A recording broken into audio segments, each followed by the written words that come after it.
Capítulo 10. Volví a visitar a don Juan el 30 de mayo de 1969, y de buenas a primeras le dije que deseaba hacer un nuevo intento por ver. Meneó la cabeza negativamente y rió, y me sentí impedido a protestar. Me dijo que yo debía ser paciente y que el tiempo no era propicio, pero yo insistí obstinadamente en que me hallaba preparado. No pareció molestarse con mi insistencia. Sin embargo, trató de cambiar el tema. No cedí, y le pedí consejo acerca de cómo superar mi impaciencia. Debes actuar como guerrero, dijo. ¿Cómo? Uno aprende a actuar como guerrero actuando, no hablando. Dijo usted que un guerrero piensa en su muerte. Yo hago eso todo el tiempo, por lo visto no es suficiente. Pareció tener un estallido de impaciencia e hizo con los labios un sonido chasqueante. Le dije que no era mi intención hacerlo enojar, y que si no me necesitaba allí en su casa, estaba dispuesto a regresar a Los Ángeles.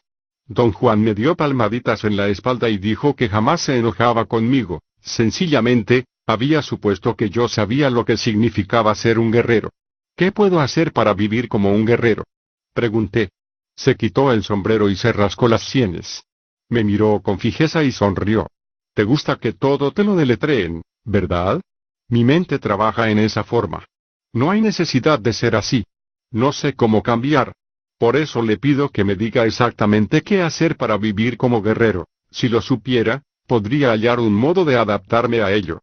Debe de haber pensado que mis frases eran humorísticas. Me palmeó la espalda mientras reía. Tuve la impresión de que en cualquier momento me pediría marcharme, de modo que rápidamente tomé asiento en mi petate, frente a él, y empecé a hacerle más preguntas. Quise saber por qué tenía que esperar. Me explicó que si yo trataba de ver a lo loco, antes de sanar las heridas que recibí luchando contra el guardián, lo más probable era que volviese a encontrarme con el guardián aunque no anduviera buscándolo. Don Juan me aseguró que nadie en esa posición podría sobrevivir tal encuentro.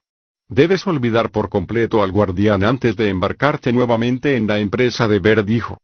¿Cómo es posible olvidar al guardián? Un guerrero tiene que usar su voluntad y su paciencia para olvidar. De hecho, un guerrero no tiene más que su voluntad y su paciencia, y con ellas construye todo lo que quiere. Pero yo no soy un guerrero. Has empezado a aprender las brujerías. Ya no te queda más tiempo para retiradas ni para lamentos. Solo tienes tiempo para vivir como un guerrero y trabajar por la paciencia y la voluntad, quieras o no quieras. Como trabaja un guerrero por ellas. Don Juan meditó largo rato antes de responder. Creo que no hay manera de hablar de eso, dijo por fin. Y menos de la voluntad. La voluntad es algo muy especial. Ocurre misteriosamente. No hay en realidad manera de decir cómo la usa uno, excepto que los resultados de usar la voluntad son asombrosos. ¿Acaso lo primero que se debe hacer es saber que uno puede desarrollar la voluntad? Un guerrero lo sabe y se pone a esperar. Tu error es no saber que estás esperando a tu voluntad. Mi benefactor decía que un guerrero sabe que espera y sabe lo que espera. En tu caso, tú sabes que esperas. Llevas años aquí conmigo, pero no sabes qué estás esperando. Es muy difícil, si no imposible, que el hombre común y corriente sepa lo que está esperando. Pero un guerrero no tiene problemas, sabe que está esperando a su voluntad. ¿Qué es exactamente la voluntad? Es determinación, como la determinación de su nieto Lucio de tener una motocicleta. ¿No?, dijo don Juan suavemente, y soltó una risita. Eso no es voluntad. Lucio nada más se entrega. La voluntad es otra cosa, algo muy claro y poderoso que dirige nuestros actos.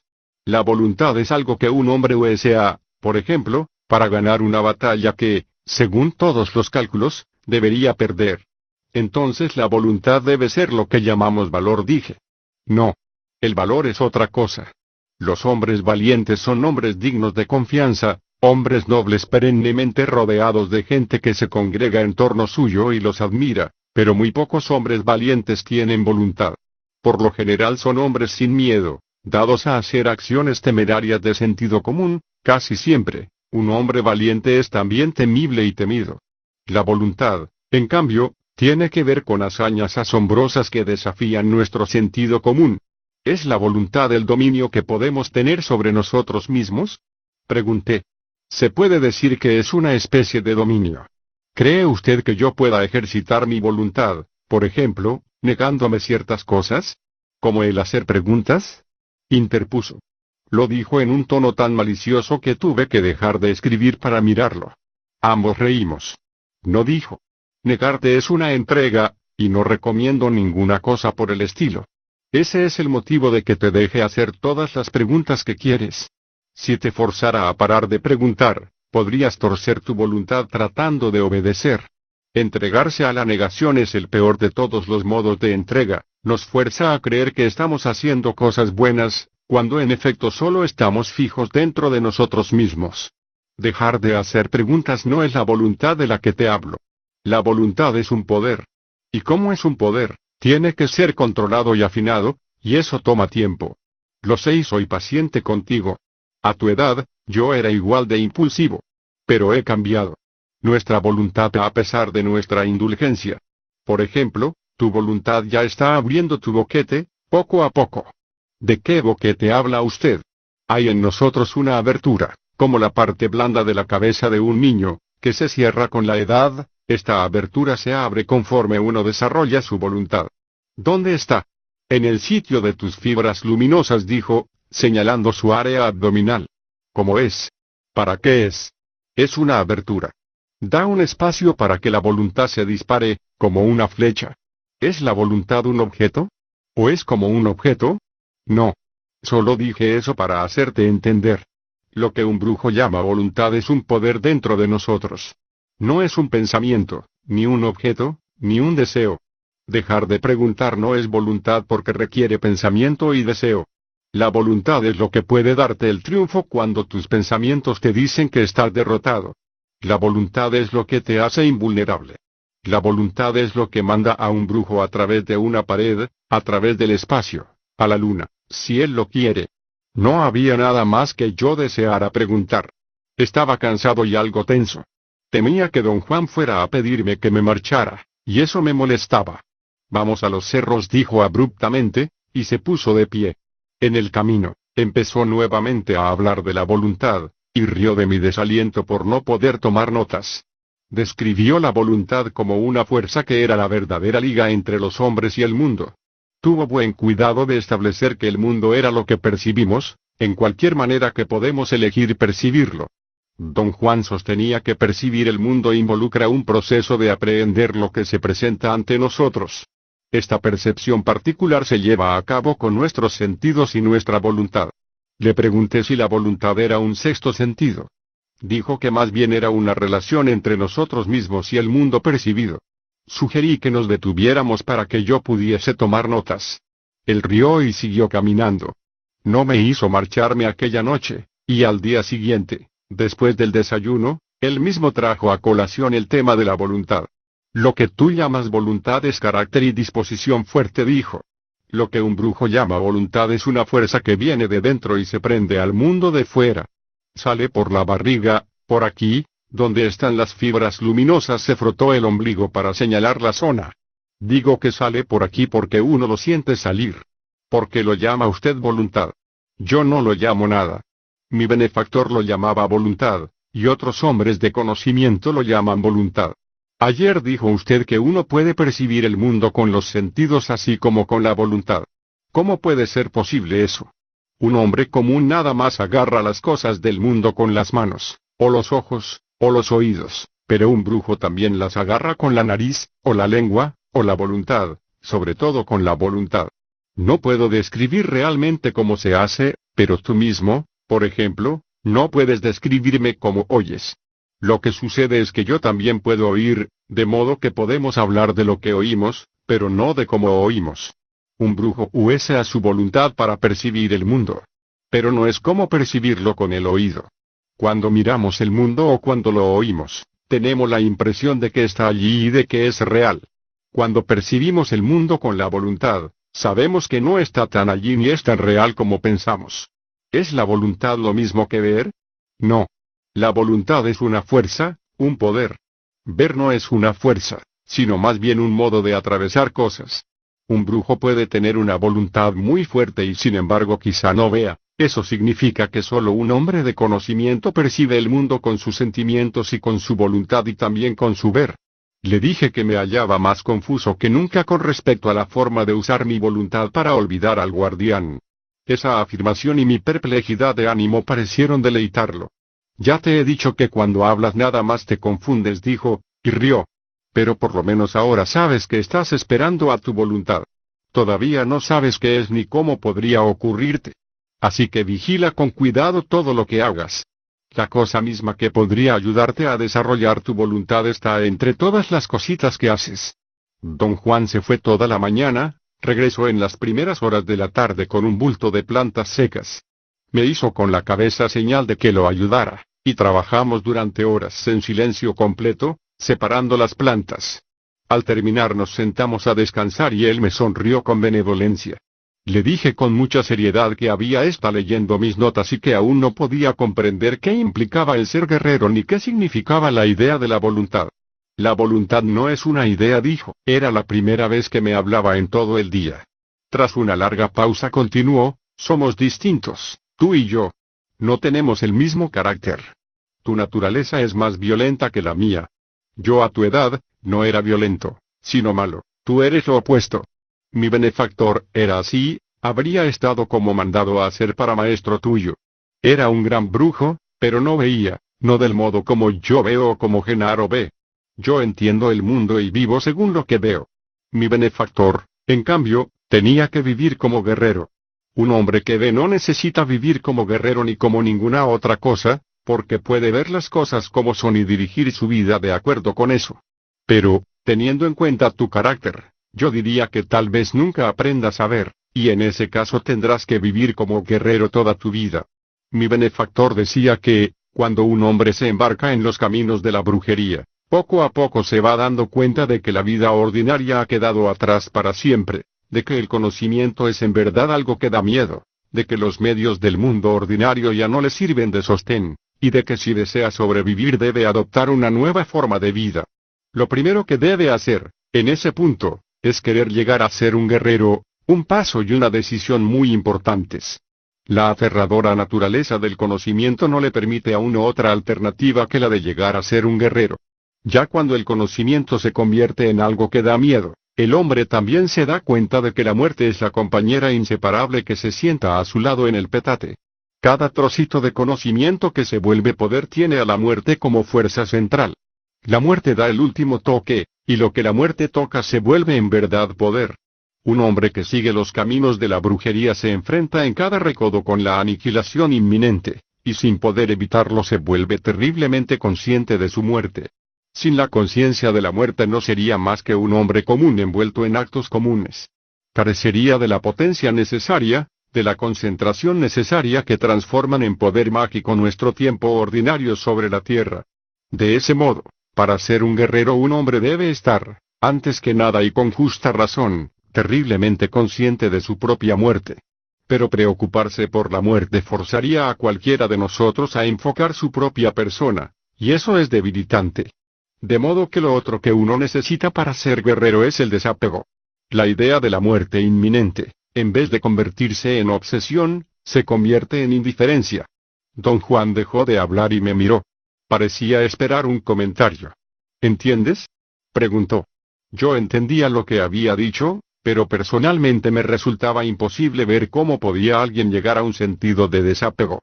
Dije que, desde el punto de vista de mi propio aprendizaje, ya había experimentado el momento en que el conocimiento se convertía en algo atemorizante. También podía decir con toda veracidad que ya no encontraba apoyo en las premisas ordinarias de mi vida cotidiana. Y deseaba, o quizá más que desear, necesitaba, vivir como un guerrero. Ahora debes despegarte, dijo don Juan. ¿De qué? Despégate de todo. Eso es imposible. No quiero ser un ermitaño. Ser ermitaño es una entrega y jamás me referí a eso. Un ermitaño no está despegado, pues se abandona voluntariamente a ser ermitaño. Solo la idea de la muerte da al hombre el desapego suficiente para que sea incapaz de abandonarse a nada. Solo la idea de la muerte da al hombre el desapego suficiente para que no pueda negarse nada. Pero un hombre de tal suerte no ansía, porque ha adquirido una lujuria callada por la vida y por todas las cosas de la vida.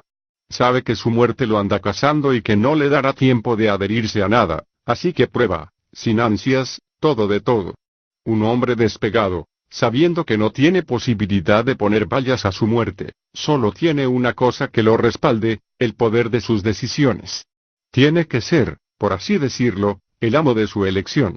Debe comprender por completo que su preferencia es su responsabilidad, y una vez que hace su selección no queda tiempo para lamentos ni recriminaciones. Sus decisiones son definitivas, simplemente porque su muerte no le da tiempo de adherirse a nada. Y así, con la conciencia de su muerte, con desapego y con el poder de sus decisiones, un guerrero arma su vida en forma estratégica. El conocimiento de su muerte lo guía y le da desapego y lujuria callada. El poder de sus decisiones definitivas le permite escoger sin lamentar, y lo que escoge es siempre estratégicamente lo mejor, así cumple con gusto y con eficiencia lujuriosa, todo cuanto tiene que hacer. Cuando un hombre se porta de esa manera puede decirse con justicia que es un guerrero y que ha adquirido paciencia. Don Juan me preguntó si tenía algo que decir, y señalé que cumplir la tarea que había descrito llevaría toda una vida. Me contestó que yo protestaba demasiado en su presencia, y que él sabía que en mi vida cotidiana me portaba, o al menos trataba de portarme, en términos de guerrero. Tienes garras bastante buenas, dijo riendo. Enséñamelas de vez en cuando. Es buena práctica. Hice una de Van Prensil, gruñendo, y él rió. Después se aclaró la garganta y siguió hablando. Cuando un guerrero ha adquirido paciencia, está en camino hacia la voluntad. Sabe cómo esperar. Su muerte se sienta junto a él en su petate, son amigos. Su muerte le aconseja, en formas misteriosas, cómo escoger, cómo vivir estratégicamente. Y el guerrero espera. Yo diría que el guerrero aprende sin apuro porque sabe que está esperando su voluntad, y un día logra hacer algo que por lo común es imposible de ejecutar. A lo mejor ni siquiera advierte su acto extraordinario. Pero conforme sigue ejecutando actos imposibles, o siguen pasándole cosas imposibles, se da cuenta de que una especie de poder está surgiendo. Un poder que sale de su cuerpo conforme progresa en el camino del conocimiento. Al principio es como una comezón en la barriga, o un calor que no puede mitigarse, luego se convierte en un dolor, en un gran malestar. A veces el dolor y el malestar son tan grandes que el guerrero tiene convulsiones durante meses, mientras más duras sean, mejor para él. Un magnífico poder es siempre anunciado por grandes dolores. Cuando las convulsiones cesan, el guerrero advierte que tiene sensaciones extrañas con respecto a las cosas. Advierte que puede tocar cualquier cosa que quiera con una sensación que sale de su cuerpo por un sitio abajo o arriba de su ombligo. Esa sensación es la voluntad, y cuando el guerrero es capaz de agarrar con ella, puede decirse con justicia que es un brujo y que ha adquirido voluntad. Don Juan cesó de hablar y pareció esperar mis comentarios o preguntas. Yo no tenía nada que decir. Me preocupaba hondamente la idea de que un brujo debía experimentar dolor y convulsiones, pero me apenaba el preguntarle si también yo tendría que atravesar eso. Finalmente, tras un largo silencio, se lo pregunté, y él soltó una risita, como si hubiera estado esperándolo. Dijo que el dolor no era absolutamente necesario, él, por ejemplo, jamás lo tuvo, y la voluntad simplemente le aconteció. Un día andaba yo en las montañas, dijo, y me encontré con una leona, era grande y tenía hambre. Eché a correr y corrió tras de mí. Me trepé a una peña y ella se paró a unos metros, lista para saltar. Le tiré piedras. Gruñó y empezó a embestirme. Entonces fue cuando mi voluntad acabó de salir, y con ella la detuve antes de que me brincara encima. La acaricié con mi voluntad. Como lo oyes, le restregué las tetas. La leona me miró con ojos dormidos y se echó, y yo corrí como la chingada antes de que se repusiera. Don Juan hizo un gesto muy cómico para representar a un hombre en carrera frenética, agarrándose el sombrero. Le dije que odiaba pensar que, de querer voluntad, no tenía más alternativas que leonas de montaña o convulsiones. Mi benefactor era un brujo de grandes poderes, prosiguió. Era un guerrero hecho y derecho. Su voluntad era en verdad su hazaña suprema. Pero un hombre puede ir todavía más allá, puede aprender a ver. Al aprender a ver, ya no necesita vivir como guerrero, ni ser brujo. Al aprender a ver, un hombre llega a ser todo llegando a ser nada. Desaparece, por así decirlo, y sin embargo está allí. Yo diría que este es el tiempo en que un hombre puede ser o puede obtener cualquier cosa que desea. Pero no desea nada, y en vez de jugar con sus semejantes como si fueran juguetes, los encuentra en medio de su desatino. La única diferencia es que un hombre que ve controla su desatino, mientras que sus semejantes no pueden hacerlo. Un hombre que ve ya no tiene un interés activo en sus semejantes. El verlo ha despegado de absolutamente todo lo que conocía antes.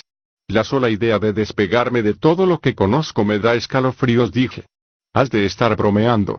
Lo que debería darte escalofríos es no tener nada que esperar más que una vida de hacer lo que siempre has hecho. Piensa en el hombre que planta maíz año tras año hasta que está demasiado viejo y cansado para levantarse y se queda echado como un perro viejo. Sus pensamientos y sentimientos, lo mejor que tiene, vagan sin ton ni son y se fijan en lo único que ha hecho, plantar maíz. Para mí, ese es el desperdicio más aterrador que existe. Somos hombres y nuestra suerte es aprender y ser arrojados a mundos nuevos, inconcebibles. ¿Hay de veras algún mundo nuevo para nosotros? Pregunté, medio en broma. No hemos agotado nada, idiota, dijo él, imperioso. Ver es para hombres impecables. Templa tu espíritu, llega a ser un guerrero, aprende a ver, y entonces sabrás que no hay fin a los mundos nuevos para nuestra visión.